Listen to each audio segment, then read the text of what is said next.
Baik, Sobat Lingkungan, ketemu lagi di podcast Ngobrol Lingkungan. Kali ini bertepatan dengan Hari Kartini di bulan April, kita akan ngobrol dengan topik puan-puan penjaga hutan. Hari ini udah hadir bersama kita, ada Mbak Lara, lalu kemudian ada Mbak Dewi Nova, dan ada Mbak Cindy Novella. Mereka bertiga adalah puan-puan yang selama ini aktif menyuarakan tentang isu lingkungan hidup gitu ya. Dan kita akan coba lihat apa peran dan bagaimana lingkungan hidup di Indonesia saat ini, terutama kondisi hutan. Nah, sebelum jauh kita ngobrol topik yang lebih dalam, kita mau kenalan dulu sama puan-puan yang hari ini sudah hadir bersama kita. Ada Mbak Lara. Mbak Lara sekarang aktif di mana dan sedang apa gitu kegiatan sehari-hari? Aku selain menjadi pegawai kontrak Greenpeace, aku juga bekerja di freelancer sebagai kru art di televisi komersial, juga aktif menjadi volunteer Greenpeace, juga volunteer yang suatu organisasi yang dia bergerak di ODGJ, kan ODGJ. Jadi Mbak Lara ini lintas ya? Mulai dari isu lingkungan, isu seni, sampai isu ODGJ juga beraktivitas. Ada Mbak Dewi Nova yang selama ini kita tahu aktif menulis syair, puisi, cerpen yang isu dan tema-temanya banyak mengangkat isu-isu perempuan dan isu lingkungan. Terutama juga ada novel soal konflik agraria dan kopi yang selama ini sering kita minum. Silakan Mbak Nova, aktivitas hari selama ini apa aja? Ya, saya saat ini masih menjadi Friends of Global Alliance Against Trafficking Women. Ini aliansi global yang fokus pada perlindungan perempuan pekerja, di mana saya juga dapat belajar kerusakan lingkungan ya, terutama dari kawan-kawan buruh tani dan kawan-kawan yang harus bermigrasi karena menjadi pekerja migran karena kerusakan lingkungan. Kemudian kalau akhir pekan saya buka lapak kopi di Cibinong, di warung perempuan kopi, dan sedang terus belajar kebun alami di Kabupaten Bogor Barat. Waktu penuh saya menulis ya, cerpen, puisi, apapun gitu untuk kebahagiaan aja. Kasih. Makasih Mbak Dewi. Ya, menulis bagian dari kebahagiaan tuh mungkin nanti bisa kita ulik gitu ya. Mungkin bisa untuk rilis nih teman-teman, siapa tahu ada yang mau healing gitu ya dengan cara menulis ya Mbak, terutama menyuarakan kehutanan. Ada Mbak Cindy Novella juga yang hadir sama kita. Beliau adalah Putri Indonesia Jambi favorit tahun 2022 ya, 22. Nah, kalau di Jakarta kan Abang None ya, iya. Kalau di Medan tuh Jakadara, kalau Jambi Bujang Gadis. Bujang Gadis. Iya. Nah, jadi beliau adalah Bujang Gadis ya. Kebetulan Miss Tebo juga. Miss Tebo juga di Jambi. Silahkan aktivitas sebagai perwakilan anak muda gitu ya, dan kemudian muncul di beberapa kompetisi seperti Putri Indonesia. Aktivitas selama ini Mbak Cindy? Kalau aktivitas atau melanjutkan advokasi Cindy, yaitu pemulihan sungai, pemanfaatan bambu, dan juga kayu karet untuk ekowisata yang kreatif dan juga edukatif. Itu sudah Cindy lakukan sebelum mengikuti Putri Indonesia sampai detik ini. Dan juga menjadi seorang aktivis lingkungan dan sosial, dan sebagai Putri Indonesia tetap kerja di pertanian organik. Jadi di tempat Cindy tinggal itu ada lahan pertanian organik yang mana itu bekas kebun karet yang yang sama-sama kita tahu, kebun karet itu kan bekas kadar asamnya tinggi sekali. Jadi dengan pengetahuan yang ada kita rubah menjadi pertanian yang organik. Dan tidak hanya itu, Cindy juga tetap fokus pada studi tentang menambah pengetahuan tentang lingkungan, hutan, agar bisa memberikan edukasi kepada generasi muda, masyarakat sekitar agar lebih aware lagi terhadap lingkungan dan alam sekitar. Seperti itu. Kegiatan Cindy itu Cindy sendiri gitu atau melibatkan masyarakat sekitar perkebunan bekas perkebunan karet ya? Atau gimana sih? Jadi Cindy bersama tim dan teman-teman di situ fokus kerja langsung, kerja lapangan seperti itu Kak. pemulihan lingkungan dan juga pertanian organik seperti Cindy bilang tadi, dan juga mengajak masyarakat tentunya. Dan Cindy juga datang hampir ke tiap-tiap sekolah SMA, SMK yang ada di Kabupaten Tebo, memberikan edukasi tentang pariwisata dan juga tentang lingkungan. Ada concern gitu ya soal bahwa lingkungan itu penting untuk dijaga, terutama bekas atau area yang dulunya adalah perkebunan karet gitu ya, yang tadinya sudah tidak produktif lagi kemudian produktif. Baik, makasih Cindy. Saya ke Lara gitu ya. Dari aktivitas volunteer, dan Lara tergabung di tim cegah apinya Greenpeace. Jadi sejak tahun 2016, Lara setiap ada kebakaran hutan di Indonesia, bagian dari volunteer yang datang ke lapangan, prevention langsung memadamkan api. Dan Lara juga sudah ikut banyak training ya Lara ya. Nah, bisa cerita Lara kegiatan proses pemadaman api gitu ya selama ini yang Lara alami seperti apa? Aku kalau berbicara tentang pemadaman api, aku agak emosional ya orangnya, maksudnya. Iya, aku agak emosional karena yang aku hadapi itu sangat beresiko gitu. Maksudnya, ya aku memadamkan api yang dari awalnya aku masyarakat biasa, aku nggak tahu kebakaran hutan kayak apa, aku hanya menerima asapnya aja, sampai akhirnya Greenpeace buka rekrut untuk tim cegah api nih, untuk kita memadamkan gitu. Nah, aku terjun langsung ke lapangan dan aku melihat ya kondisi saat itu gitu, ternyata lahan gambut itu susah dipadamkan. Aku diberi training, pelatihan juga gimana sih caranya memadamkan api gitu. Nama kita kan tim cegah api nih gitu. Mencegah kok ngemadamin sih gitu. Nah, padahal memadamkan api itu juga bagian dari pencegahan kan gitu. Maksudnya biar api itu nggak semakin masif gitu. Nah, yang aku hadapi di sana itu sangat lahan gambut itu nggak kayak tanah biasa gitu Bang. Jadi ketika dia terbakar dia nggak langsung mati ketika kena air, tapi di dalamnya dia masih tetap terbakar. Jadi itu agak susah kita madaminnya, dan banyak sih yang kendala yang aku hadapi ketika memadamkan api, sumber airnya, atau kita bisa berjalan bawa mesin itu sampai 2 km jauhnya gitu. Belum lagi kita berhadapan dengan lahan gambut yang terbakar, ketika kita terjeblos ke dalam kan itu sangat berbahaya. Nah, itu sih sebenarnya. Dari cerita Cindy dan Lara, kita ada dua ini ya, ada satu hal yang bisa kita tangkap, bahwa kedua-dua puan ini concern atau fokus atau punya rasa bahwa lingkungan itu penting untuk dijaga. Saya ingin tahu dari kalian berdua, kenapa kita penting untuk menjaga hutan, dan kenapa kalian berdua gitu sebagai anak muda gitu yang mungkin punya pilihan gitu ya untuk lebih menikmati hidup misalnya gitu ya, tanda kutip gitu, tapi kalian memilih untuk menyuarakan isu-isu lingkungan, menyuarakan kepedulian kalian gitu, bahwa penting untuk kita sama-sama menjaga lingkungan hidup. Dari sini. Oke, bagi Cindy sendiri, hutan itu merupakan awal peradaban Kak. Sama juga seperti halnya di Sumatera. Cindy juga merasakan sama seperti Mbak Lara sebagai korban dari bencana asap Riau tahun 2015. Pada saat itu Cindy masih duduk di bangku SMP dan tiap tahun merasakan bencana asap.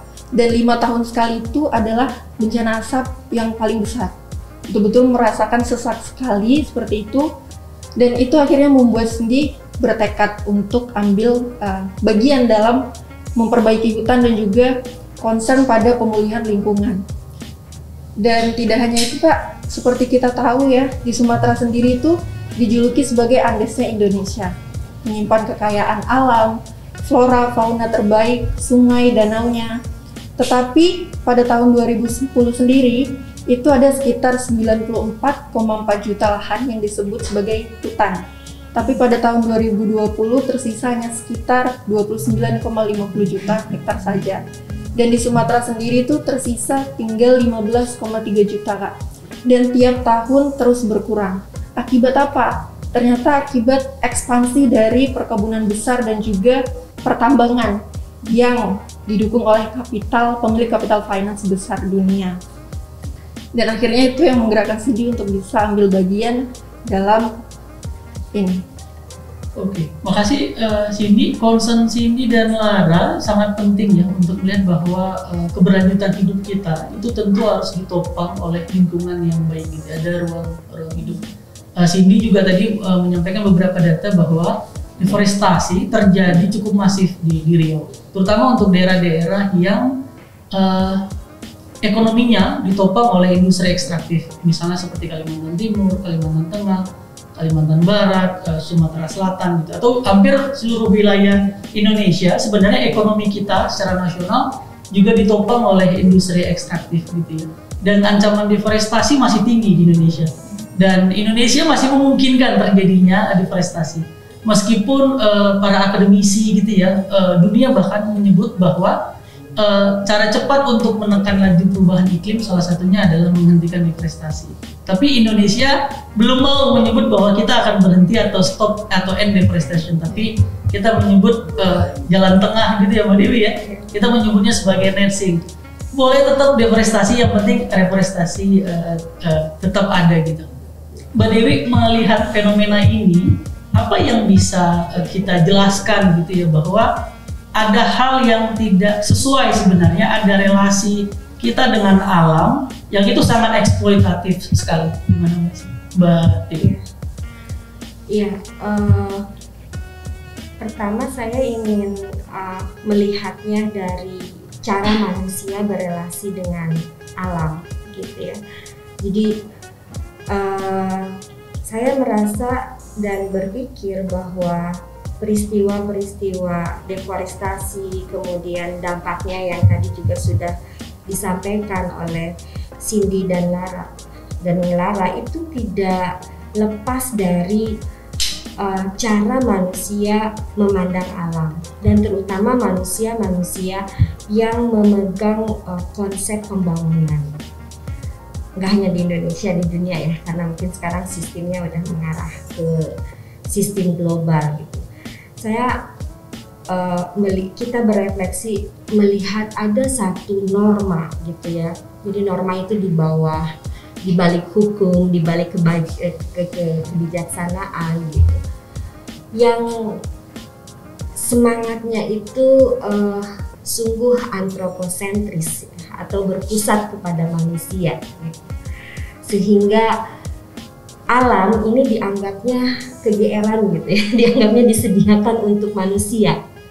Jadi suatu norma yang tidak melihat bahwa sebetulnya alam, hutan misalnya, dia punya tujuan sendiri kenapa dia ada di bumi begitu. Tapi pandangan-pandangan antroposentris ini mencekram atau mereduksi ya, menyederhanakan, mereduksi alam menjadi dia manfaatnya buat manusia apa gitu. Padahal manusia kalau kita berendah hati ya belum tentu bisa memikirkan alam seluruhnya gitu ya. Mungkin manusia sekuat-kuatnya manusia berpikir dia berapa persen sih dia bisa mengenali alam gitu. Nah ketika itu hanya bertumpu kepada keterbatasan sekaligus hasratnya manusia, maka alam, hutan itu hanya dilihat sebagai komoditi. Dia bisa menghasilkan uang seberapa, dia bisa menguatkan kekuasaan sebesar apa. Tidak ada pikiran-pikiran bahwa hutan itu juga punya tujuan atas dirinya. Dan bagi perempuan begitu ya, itu juga menjadi lebih sulit lagi karena kan kalau kita jujur saja sebetulnya yang mengendalikan pembangunan di Indonesia dan di dunia ini kan segelintir orang saja ya, dan sebagian besar laki-laki, dan sebagian besar tidak hanya bertubuh laki-laki maksudku, tapi juga membawa isme patriarki yang sangat hierarkis gitu ya, yang oke, ini ada paling top itu adalah laki-laki, lalu perempuan, lalu transgender, lalu bisex, lalu alam gitu. Alam udah paling bawah, dan dia karena hierarkisnya itu dia merasa si pengendali alam.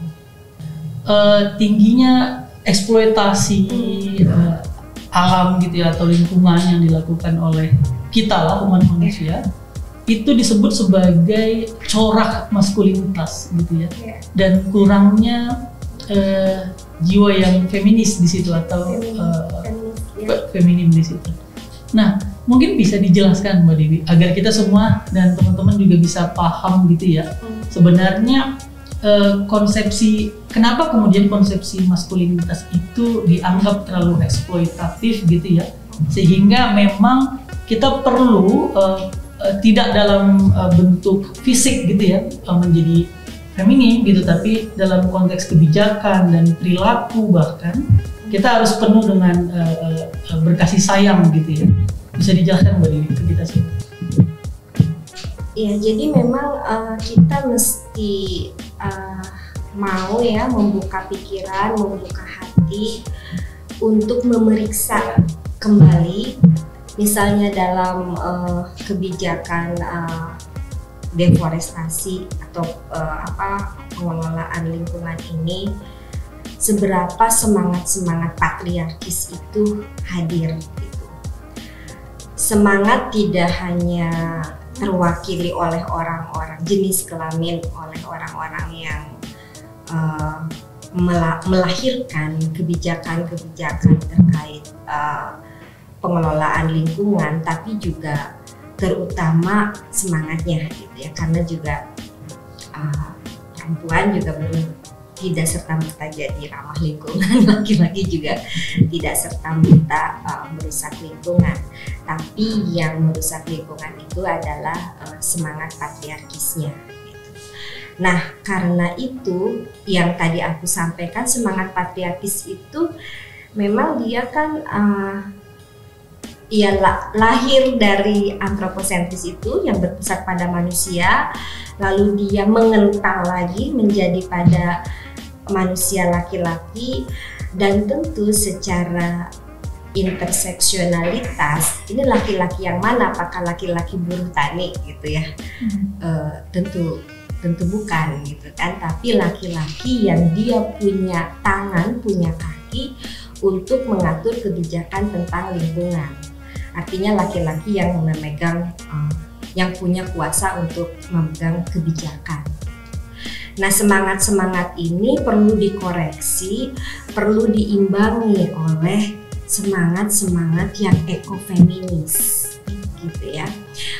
Misalnya seperti ini, kalau saya membaca semangat-semangat pembangunan ini, bagaimana membuka ini di sini, membuka ini di hutan ini, gitu kan. Dan saya melihat perhitungan-perhitungan mereka itu kan sangat nalar yang instrumental ya. Gitu. Jadi pertimbangannya itu nalar, rasio gitu ya. Jadi kalau hutan ini dirubah menjadi perkebunan apa, dalam waktu sekian tahun dia akan menghasilkan uang seberapa banyak, menyerap tenaga kerja seberapa besar, dan keuntungan seberapa besar. Tapi juga ingat, akumulasi kekuasaan politiknya seberapa besar. Sebetulnya kan ada hal-hal seperti itu juga gitu. Nah, ini kan landasan-landasan berpikirnya itu sangat rasionalitas ya. Rasionalitas yang instrumental ya, yang bagaimana memanfaatkan ini untuk mengakumulasi modal, kekayaan, dan kekuasaan. Nah, ini perlu diimbangi oleh etika yang produktif dalam ekofeminis itu. Misalnya apa? Satu, setiap kali akan mengambil kebijakan pembangunan, hubungkan pikiran dan hati kita, kalau kita yang punya akses untuk mengambil pembangunan itu, dengan sesama manusia, dengan monyet yang tinggal di hutan itu, gitu. Dengan keseluruhan tubuh bumi ini. Misalnya kalau kita menyulap hutan ini menjadi perkebunan apapun itu, ketika hutan itu ditebang dan lain sebagainya, hubungan kita nih, perasaan kita nih dengan kehidupan di bawah tanah hutan itu kayak gimana? Hubungan kita dengan yang hidup di pohon-pohon kayak gimana? Hubungan kita lalu nanti dampaknya, tadi diceritakan ya, banyak dampak dari kebakaran hutan itu, dari banjir dan lain sebagainya, asap, orang-orang meninggal karena paru-paru. koneksi kita, perasaan kita dengan orang-orang di sekitar yang hutan itu akan dibuka menjadi sebuah perkebunan.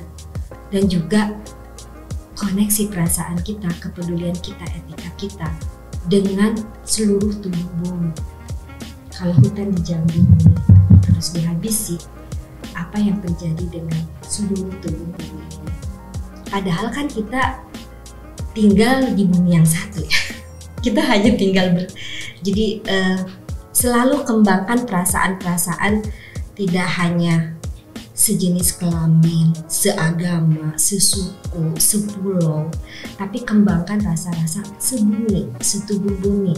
Kalau kita bikin kehancuran sekecil apapun di bagian tubuh bumi yang satu ini kan akibatnya kepada seluruh makhluk gitu ya. Jadi kemudian juga godaan nalar yang nanti akan mempekerjakan misalnya sekian orang yang menganggur di satu kecamatan atau di satu kabupaten, tapi juga kita juga harus berempati dengan orang-orang yang lebih dulu hidup di lingkungan itu, gitu ya. Bagaimana petani yang airnya misalnya bergantung kepada gunung. Saya pikir sih kita semua bergantung pada gunung untuk minum ya kan.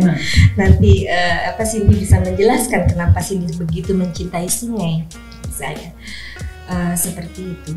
Dan kepedulian untuk memikirkan gini, kalau orang-orang ini kehilangan mata pencaharian karena ini, seberapa kuat mereka bertahan? Kita bertanggung jawab nggak sih? Cek deh, kenapa orang-orang jadi pada buruh migran, gitu kan? Kenapa buruh migran sebagian besar datang dari desa, bukan dari kota? Itu ada kaitannya dengan, karena kita nggak memikirkan yang penting sekian orang direkrut jadi tenaga kerja, tapi tidak menghitung akan ada berapa orang yang keluar dari kampung itu. Benar.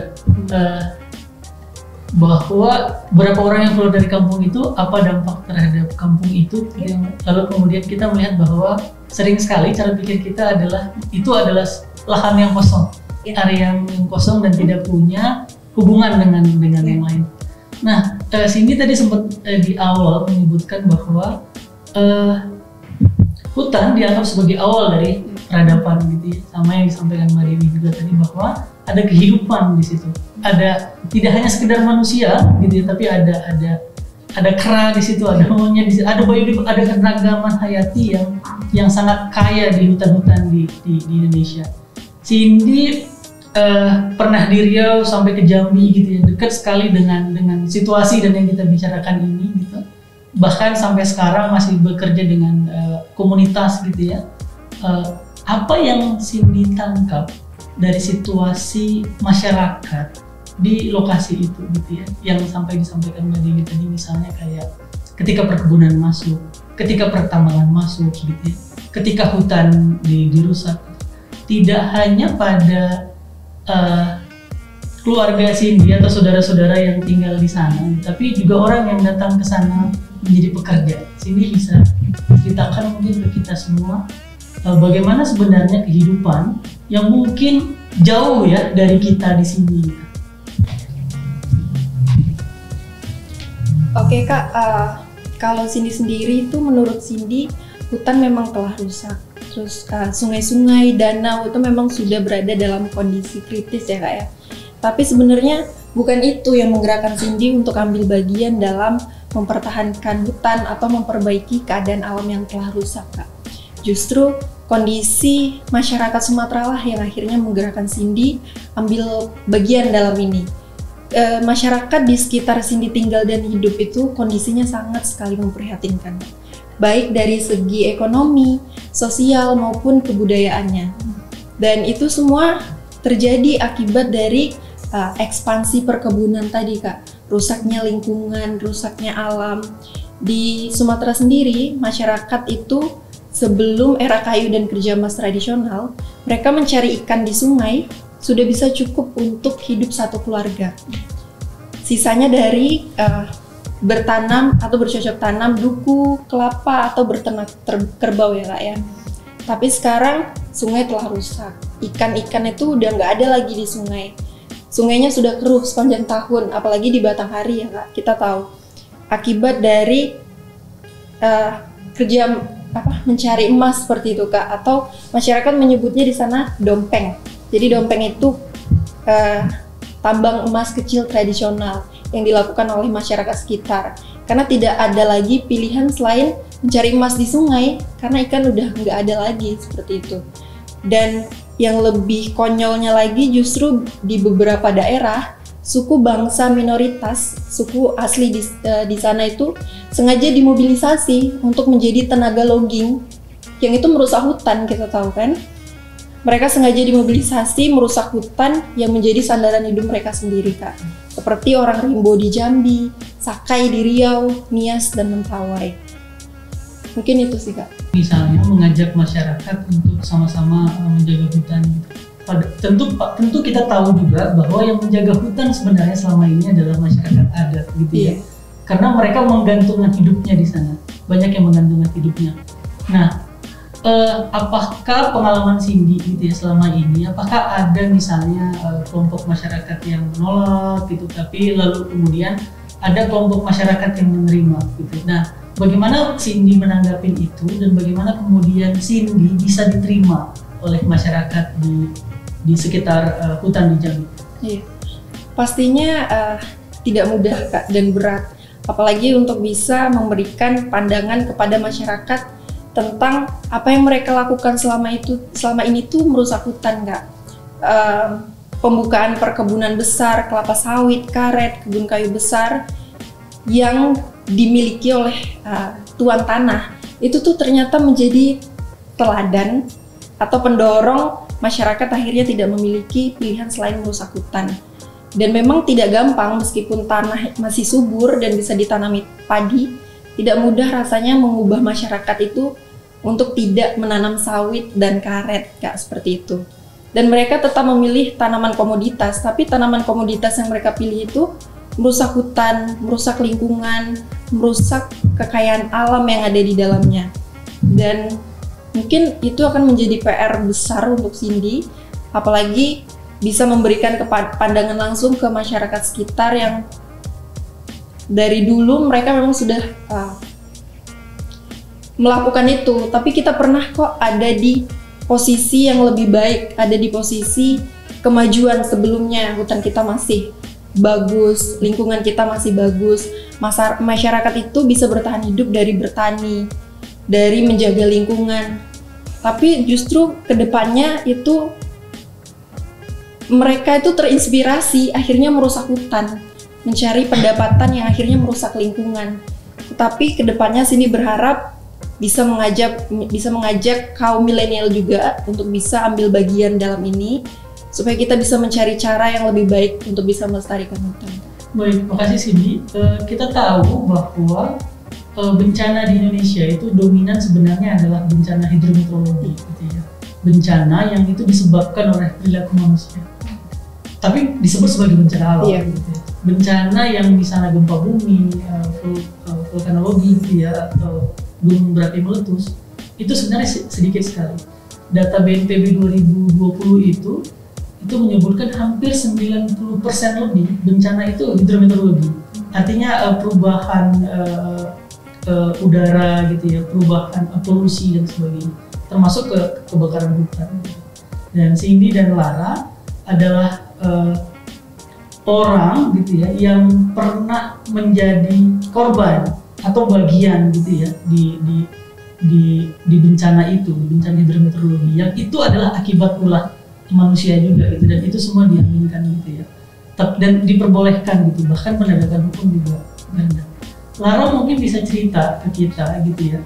Lara menjadi menarik teman-teman karena Lara punya pengalaman mencegah kebakaran hutan dan menjadi volunteer gitu, tidak hanya di Riau gitu, tapi juga di Kalimantan Barat dan Kalimantan Tengah. Artinya pusat-pusat terjadinya bencana kebakaran hutan gitu. Lara bisa cerita ke kita bagaimana situasi, kondisi sebenarnya, bahwa kebakaran hutan ini tidak hanya sekedar angka gitu ya, bahwa 2000 pada pembukaan Glasgow ya di COP26 itu Indonesia mengangkat cerita bahwa Indonesia berhasil menurunkan kebakaran hutan gitu. Tapi kita tahu angka kebakaran hutan di sejak 2019 yang puncak 2020-2021 itu tidak kurang dari 200.000 hektar. Dan itu adalah angka yang besar. Tapi itu tetap kita anggap sebagai sebuah keberhasilan gitu. Ini kita ingin menceritakan bahwa bukan hanya sekedar angka yang kita inginkan, tapi kita ingin melihat bahwa di kebakaran hutan ini ada korban, ada nama gitu yang menjadi korban dari perilaku eksploitatif kita. Lara bisa cerita? Ya, Bang Iqbal. Aku nggak berbicara data ya, maksudnya ini aku berbicara tentang pengalamanku di sana, yang apa yang aku lihat secara langsung gitu. Biarpun dia bilang bahwa kebakaran hutan udah menurun, tapi tetap aja itu kebakaran hutan tuh terjadi gitu. Dan aku sebagai korbannya, maksudnya kita sebenarnya dijamin kan oleh negara untuk menghirup udara yang sehat gitu, udara yang bebas dari polusi atau asap kayak gitu ya. Tapi sampai sekarang pun, dari aku kecil juga kebakaran hutan, 2015 juga kebakaran hutan yang parah sampai 3 bulan lamanya kita diasap gitu. Maksudnya jaminan apa sih yang aku terima selain ya bakalan sakit kita ini. Nah, kebakaran hutan itu, dan sebenarnya aku bukan pemadam hutan gitu ya, tapi aku terjun langsung untuk madamin itu sendiri. Sebenarnya bukan tugas aku untuk memadamkan api di sana gitu. Maksudnya gimana sih pemerintah tuh yang pemegang kebijakan untuk mengatasi hal ini sebenarnya. Bukan tugas aku, bukan tugas warga negara untuk memadamkan api kayak gitu sebenarnya. Tapi yang terjadi sekarang kan aku pun terjun langsung untuk memadamkan api untuk diriku sendiri, biar aku nggak terhirup asap gitu, biar ya bagian sekecil apapun aku lakuin untuk diriku sendiri sebenarnya kan, bukan sebenarnya, tapi bukan tugas aku gitu. Maksudnya itu harusnya yang pemegang kebijakan untuk ambil langsung gimana sih caranya mengatasi kebakaran hutan ini. Biarpun mereka bilang ya udah turun kebakaran hutannya gitu, tapi tetap aja terjadi. Nah, dengan hutan kita yang tersisa sekarang, gimana caranya kita melestarikan itu gitu. Ya tidak ekspansi ke perkebunan lagi, tapi memanfaatkan produktivitasnya ditingkatkan gitu dengan lahan yang sudah terdeforestasi tadi gitu.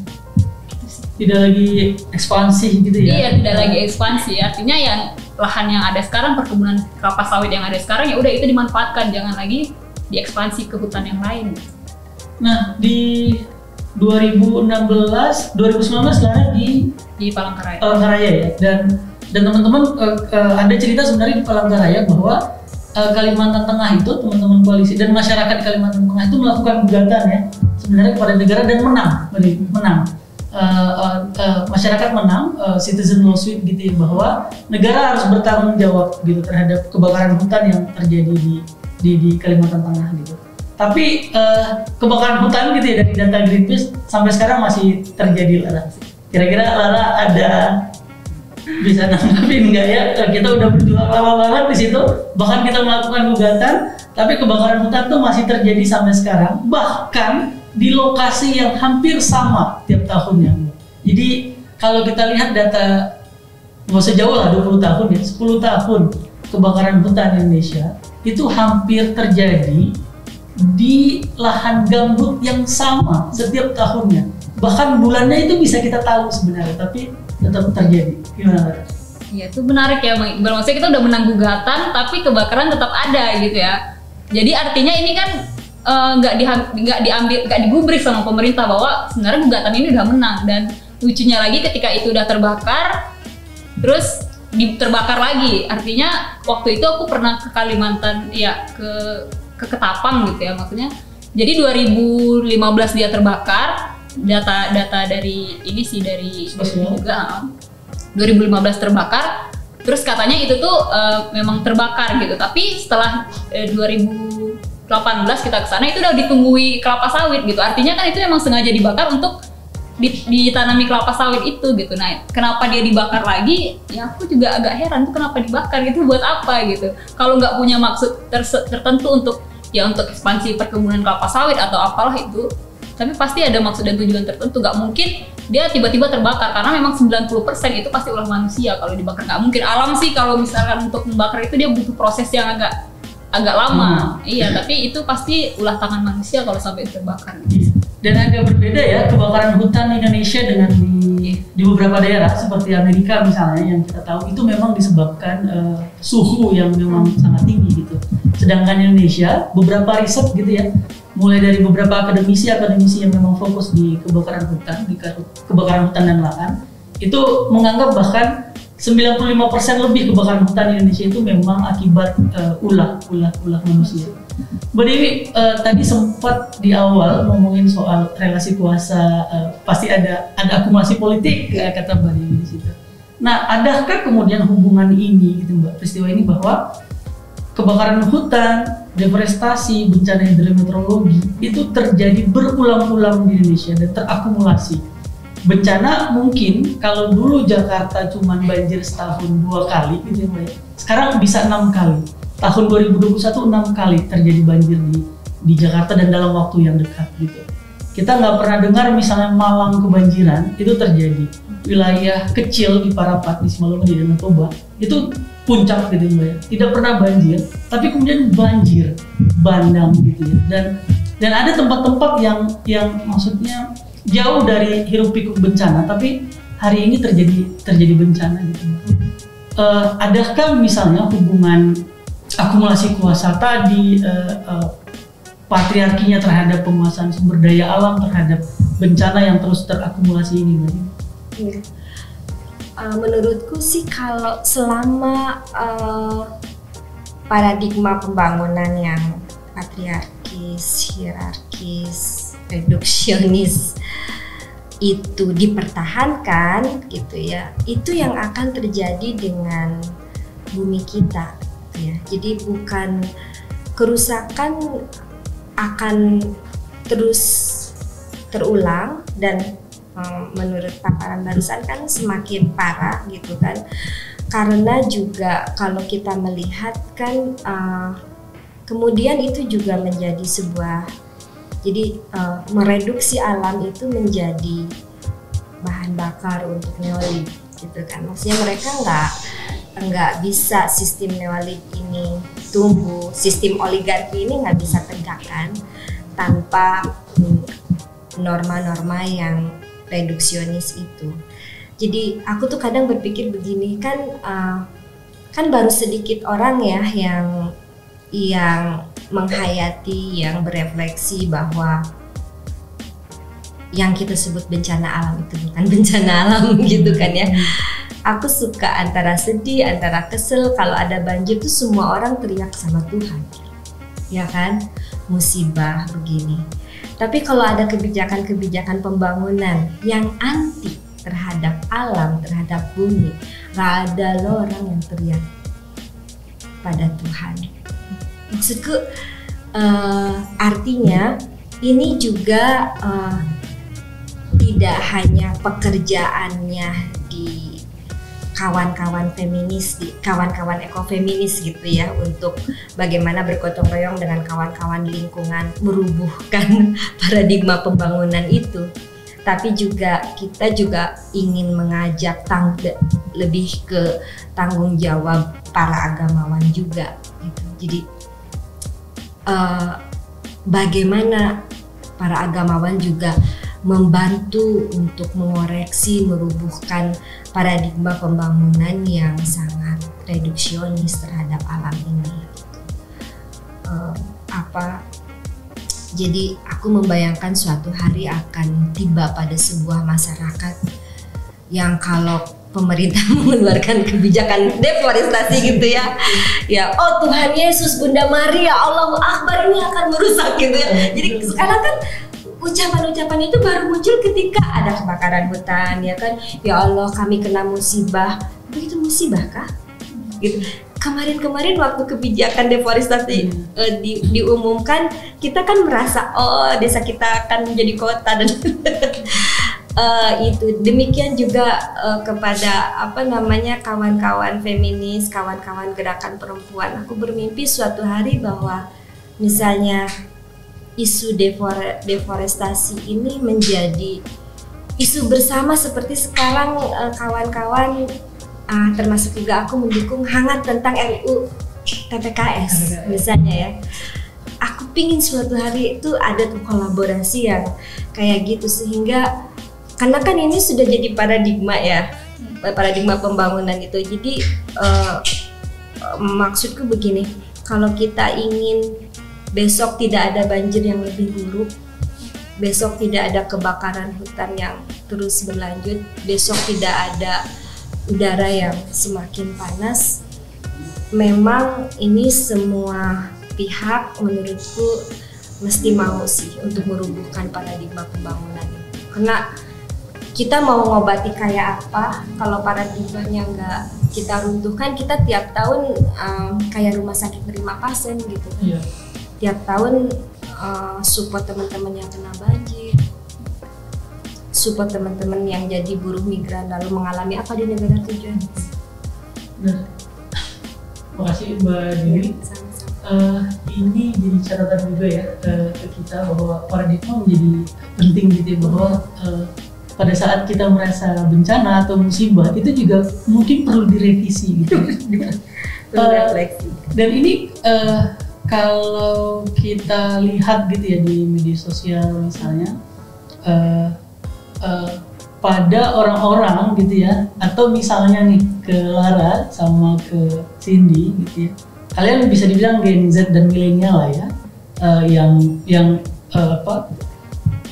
melek digital gitu ya pasti, dan di umur segitu tidak terpisah lagi kan, tidak ada batas kota dan desa di situ gitu. Nah, tapi saya sering nih mendengar gitu ya, apakah ini juga menjadi tantangan ke kalian sendiri gitu ya, bahwa ada paradigma juga nih di kalangan Gen Z bahwa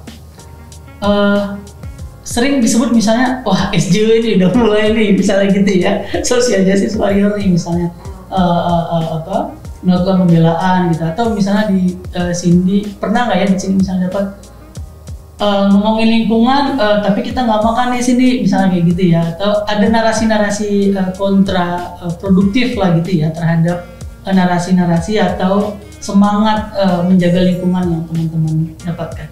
Cindy pernah ngalamin itu, dan kalau saya ngalamin, apa yang ingin Cindy sampaikan ke teman-teman Gen Z dan milenial di sana untuk bisa sama-sama menjaga lingkungan? Kalau Cindy sendiri tuh memang banyak sekali yang ingin diceritakan tentang kondisi hutan. Memang kondisi hutan kita itu telah rusak, sungai-sungai udah tercemar ya Kak ya. Tetapi masih ada loh hutan yang tersisa. Kita masih bisa melihat air terjun, dan kita masih bisa menikmati air terjun. Kita masih bisa mencium aroma kayu manis di pegunungan. Cindy rasa itu yang harus kita pertahankan, dan kedepannya memang harus menjadi gerakan bersama dan inklusif Kak, untuk bisa mempertahankan dan memperbaiki apa yang telah rusak seperti itu. Mungkin memang nggak mudah ya Kak, terutama kaum Cindy sendiri, milenial seperti itu. Tetapi kita harus sadar gitu, masyarakat harus sadar apa yang mereka lakukan itu merusak, tapi masih ada cara yang bisa lebih baik untuk alam kita Kak. Masih bisa memanfaatkan bahan-bahan di sekitar kita, masih ada bambu yang bisa digunakan menjadi bahan bangunan. Di tempat Cindy tinggal Kak, ada sebuah taman namanya Rivera Park Kak. Jadi Rivera Park itu dulunya bekas tambang emas Kak, tercemar, tanahnya tercemar. Tapi Cindy bersama teman-teman itu berhasil memulihkan tempat tersebut, dan sekarang menjadi destinasi wisata yang kreatif dan edukasi untuk masyarakat, terutama kaum perempuan dan anak-anak ya Kak. Dan bahkan kemarin sempat menjadi juara 1 Anugerah Pesona Indonesia sebagai kategori destinasi terbaik. Dan mungkin itu bisa menjadi harapan kita bersama, bahwa apa yang kita lakukan tuh masih kedepannya masih ada sebuah sinar terang nih Kak buat lingkungan kita. Memang kita tahu kondisi alam kita udah kritis, tetapi masih bisa kita perbaiki. Dan terutama generasi milenial harus sadar, mereka ambil gerakan, ambil posisi dalam mempertahankan dan memperbaiki lingkungan, tapi mereka tidak sadar gitu. Ternyata apa sih akar permasalahannya seperti itu Kak? Kenapa sih deforestasi dan degradasi itu terus terjadi gitu? Ibaratnya Kita menemukan bayi yang hanyut di sungai, Kak. Kita terus pungut bayinya. Tapi kita nggak tahu di hulu sungai itu apa sih, siapa sih yang membuang bayi tersebut. Makanya harus kita telusuri sungainya dan kita temukan akar permasalahannya tuh ternyata seperti apa. Seperti itu. Menarik ya, kita mencari sampai ke akar permasalahan gitu ya, dan semoga cerita Cindy tadi mengubah tambang menjadi destinasi wisata dan kemudian bisa dikunjungi bersama, bahkan tuh menjadi ruang publik ya. Iya. Menjadi ruang publik yang bisa kita datangin. Lara, mungkin ada yang ingin disampaikan kepada teman-teman milenial dan Gen Z gitu ya, yang ke depan mungkin akan menjadi pemimpin, akan mengambil kebijakan juga gitu, terutama bagi milenial atau Gen Z yang hari ini ada di wilayah-wilayah bencana dan terutama kebakaran. Karena ini podcast tentang Hari Kartini ya, maksudnya aku seorang perempuan gitu, jadi Kartini itu bukan hanya ya kita merayakannya dengan ya kita pakai kebaya kayak gitu-gitu ya, maksudnya Hari Kartini ini hari perempuan gitu, dan aku seorang perempuan dan pemadam gitu. Aku terjun langsung ke lapangan memadamkan api, dan sebenarnya nggak harus laki-laki ya yang memadamkan api, perempuan juga harus gitu. Jadi semuanya kita terdampak gitu ya. Bukan karena kamu perempuan kamu nggak bisa terjun langsung ke lapangan, kamu nggak bisa memadamkan api atau apapun gitu. Karena kita semua terdampak ya kita semua harus turun tangan gitu, perempuan, laki-laki, kecil, muda, maksudnya kita ambil bagian sekecil apapun gitu, untuk paling nggak untuk diri kita sendiri gitu. Itu sih maksudnya ketika sekarang tuh susah ya hidup jadi perempuan gitu Bang Iqbal, selain kita didiskriminasi atau dilecehkan kayak gitu. Ketika aku di lapangan juga aku sempat Cindy juga bilang, ngapain sih kalian ke lapangan gitu, nanti kalian hitam, nanti jerawatan apa segala macam, bukan itunya gitu. Maksudnya kita sering dipandang bahwa kalian nggak bisa untuk melakukan ini, padahal ketika kita dikasih pengetahuan, kita dikasih pelatihan, siapapun bisa ngelakuin itu asalkan dia mau gitu. Nah untuk milenial khususnya perempuan, maksudnya ayolah kita ambil bagian, kita udah tahu nih deforestasi, kerusakan lingkungan, kita ambil bagian siapapun itu. Jadi dan nggak ada diskriminasi di situ siapapun, mau dia perempuan atau laki-laki. Ya baik sobat lingkungan, mengambil bagian menjadi hal penting ya. Apa yang bisa kita lakukan dari sekarang gitu. Seperti apa yang dilakukan Cindy, Lara dan teman-teman banyak lagi yang lainnya di sana. Kita hanya bisa meng-highlight 2 hari ini dari teman-teman Gen Z dan milenial dan dari luar Jakarta misalnya ya. Tapi tentu banyak teman-teman di sana yang melakukan aktivitas sosial dan penjaga lingkungan yang lebih banyak untuk lingkungan yang lebih baik gitu ya. Teman-teman, ngobrol lingkungan ini dapat teman-teman dengar di Spotify dan Google Podcast. Teman-teman, ngobrol lingkungan kita ada pada sesi terakhir gitu ya. Terima kasih Mbak Dewi, terima kasih Cindy, terima kasih Lara untuk cerita-cerita, untuk masukan gitu ya, untuk wawasan yang sudah diberikan kepada kita semua. Sobat lingkungan bisa mendengarkan podcast Ngobrol Lingkungan ini di Spotify dan Google Podcast. Kita tutup seri Ngobrol Lingkungan di Hari Kartini ini, dan sampai ketemu di Ngobrol Lingkungan yang lain. Terima kasih teman-teman. Terima kasih Mbak Dewi, terima kasih Cindy, terima kasih Lara.